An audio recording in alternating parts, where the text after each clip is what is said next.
Hello, Taurus, Sun, Moon, Rising, and Venus, as well as any cross watchers.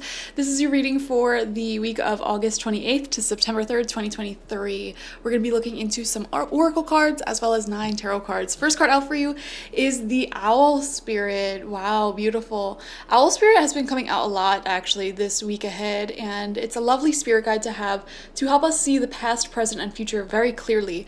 And it really brings this sense of clear-mindedness. So it says wisdom, advancement, independent thinking, and enlightenment. Many of you are taking on a more independent place in your life where you are taking care of yourself. Financial independence may be increasing, as well as emotional independence, and not necessarily finding yourself in any codependent connections anymore.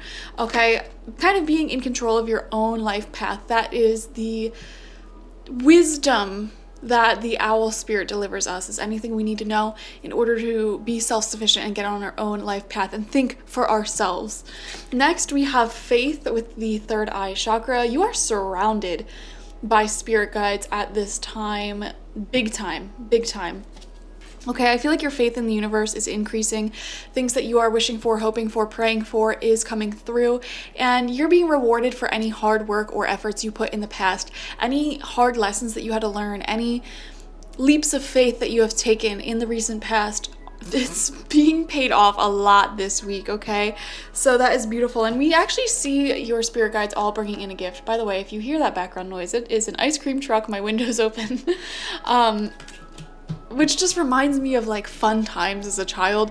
So I'm also kind of getting this energy from the sound of just happiness coming through for you this week. I don't believe anything that goes on in my environment when I do readings is a coincidence. It's literally right there. And this to me talks about treating yourself and enjoying whatever your inner child wants you to enjoy, and letting yourself indulge in a little bit of pleasures, because even just a little bit of pleasure can go a long way. For example, my inner child loved reading, and I was trying so hard to save my money all year, and I was not treating myself to anything at all. And then my birthday had come, and I was like, you know what, let me just buy a book for myself because I really, really want to, just because I want to. And I did, and that book, I'm still reading it, is changing my life. It's called The Artist's Way. I highly recommend it. But I just feel this week is a week to treat yourself to something that you really want. If you've been wanting to buy a certain perfume or cologne, for example, but you're like, oh, well, it's not a necessity and it's a lot of money, just do it. You know what I mean? Like, whatever you want to treat yourself with, do it. And I feel like your spirit guides are saying, listen, when you treat yourself, we will treat you as well. Okay, you're not going to be overindulgent. It's just a form of self-love. Sometimes when you work hard, you make a lot of money, set some of that money aside to have fun with. You know, that is something required in any budget, even if you are on the tightest budget possible. Next, we have time for a nap. The number 24 is coming through as well. 2436 coming through. We are seeing a kind of desire here to separate from pouring your mental energies, your communicative energies into other people, and instead pouring it into yourself this week, which totally makes sense because we have Mercury going retrograde at this time in the sign of Virgo. And for the collective, I'm telling you, retrogrades can actually be huge times of blessings coming forward if you follow in the footsteps of these planets. So when we have Mercury retrograde, Mercury is pouring its energies of communication, travel, business, and mental pursuits into its own self. It's journeying back into itself. It's not necessarily doing everything for the people around them.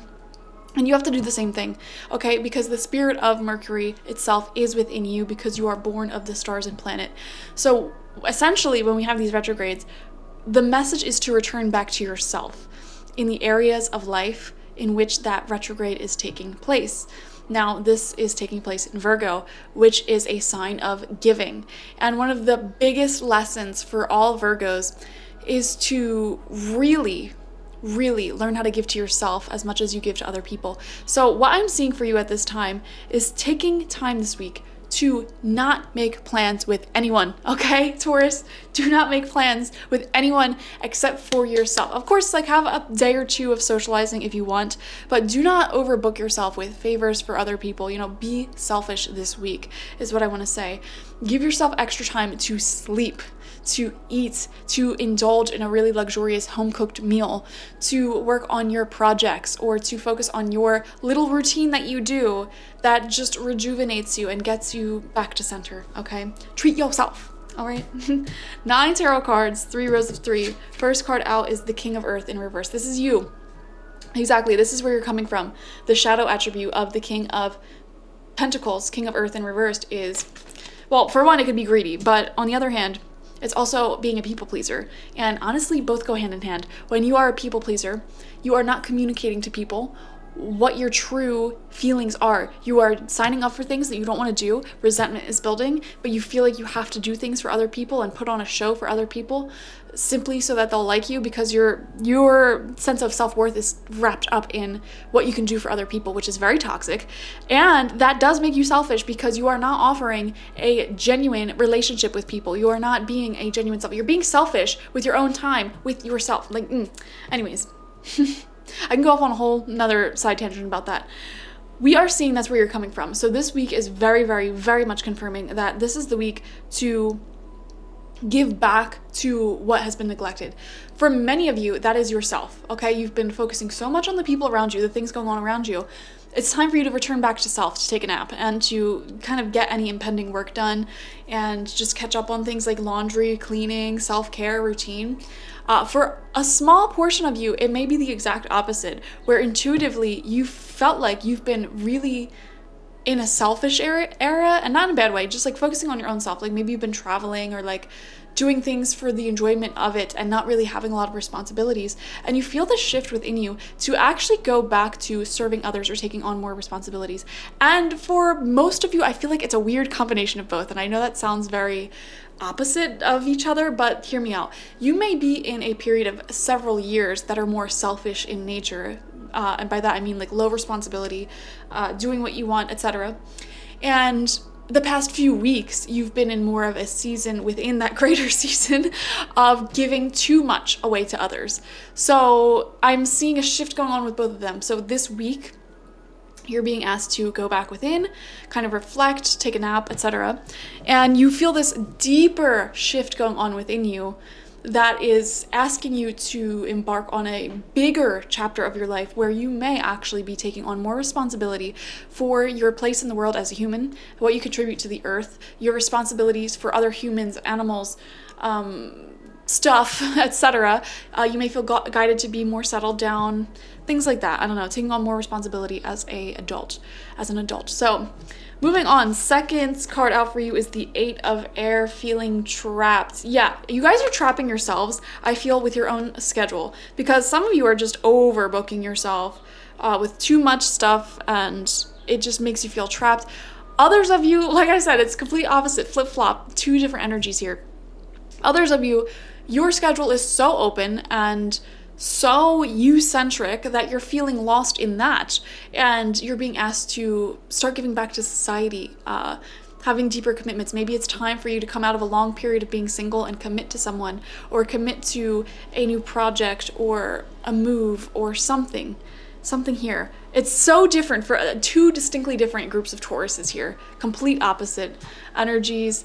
So listen to what your intuition is saying. You may be entering a phase that is more committed, more stable, more involved with other people, more compromises with other people when it comes to your life direction.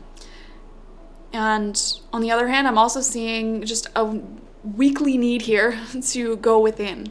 So third card out for you is the 9 of Water, contentment with self and what you've built for yourself here. I see here you like for many of you, I'm picking up that you've been very much focused on your own happiness, success path. You know, many of you might have been traveling, living city to city, or just kind of focusing on your career very heavily, focusing on studies very heavily. Like whatever you're doing in your life, you're doing it for yourself, okay? And you've been in that for a while. Like I said, could be the exact opposite.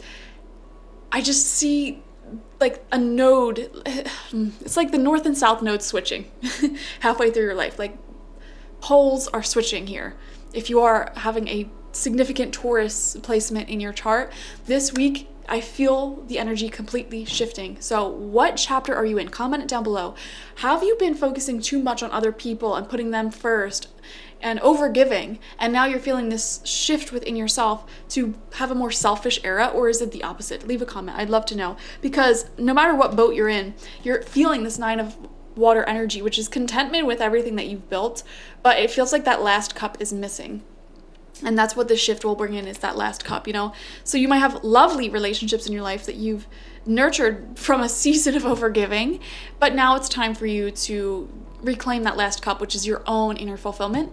Or you've really created a beautiful life for yourself as an individual, you know, being kind of selfish, I guess you could say, in a positive way, focusing on self.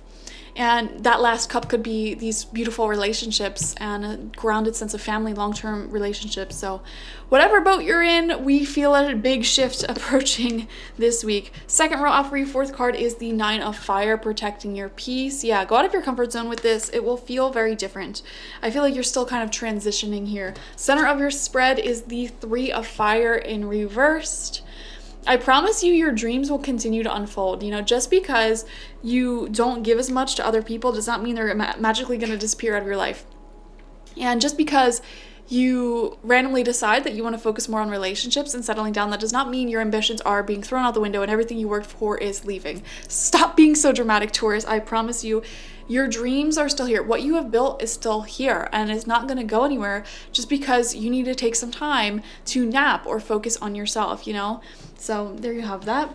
Sixth card out is the 6 of fire, returning to peace. We see things in your life becoming a lot more peaceful. I'm getting a very nurturing, calm, peaceful energy here. And I keep coming back to sleep, getting more rest, going within, doing things that your soul has been needing. Like I feel you feeding your soul with something it may have been lacking, whether that's sleep, socialization, you time. For many of you, it's just you time, quality you time, quality sleep. Just licking your wounds as a cat does, and, you know, focusing on the home and your own soul. Final row out for you, 7th card is the 6 of water in reverse. So we are seeing here, some of you are protecting your peace, protecting your energy from someone who you have a history with, or like there is this fear here of going back to the old ways of doing things, is what it feels like. Really interesting. Like, you don't want to accidentally repeat a negative cycle. Interesting. Let's see what the next card is.